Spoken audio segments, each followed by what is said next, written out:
Sasa msikilizeni Lissu wenyewe msiseme kwamba huwa ni maneno yangu au msiseme kwamba ni AI. Msikilizeni hapa. Katibu mkuu, watu ni wachache.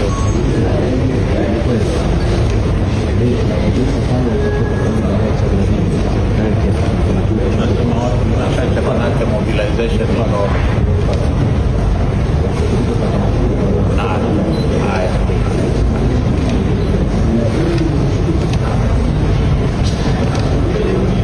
Asante. Niliwahi kuambia Lissu tayari ameisha geukwa. Lissu tayari ameisha salitiwa. Watu hawakutaka kuwa wananiamini. Mimi ninavyotoa uchambuzi wangu au ninavyoeleza mambo, siangaliagi upande. Mimi nazungumzia pande yote. Kwenye usaliti nitasema Lissu tayari ameisha salitiwa. Sasa hivi chama kiko bize na kumchangia Heche, kiko bize na kufanya michango ili waweze kuendeleza shughuli zingine. Tayari baba, wewe ni kama vile wamekutelekeza, uozee jela. Na ndio maana ushawishi mkubwa kama walivyosema mobilization ni ndogo sana.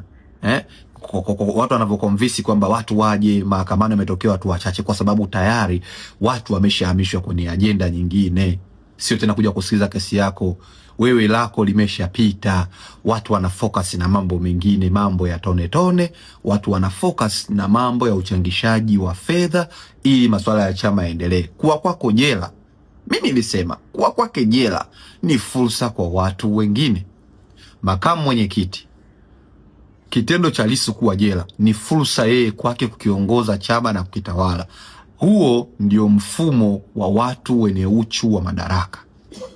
Siku zote huwezi ukaambatana na mtu mwenye uchu wa madaraka, hata kama mkiwa na lengo moja. Anasubiri ujikwaya hata ile nafasi yako iwe yake. Hii msifurahie watu wa Chadema. Ukweli lazima usemwe. Na ndio maana sasa hivi nguvu kubwa sio kushawishi watu kwenda kumuona Lissu wakati wa kesi yake au kusikiliza kesi yake.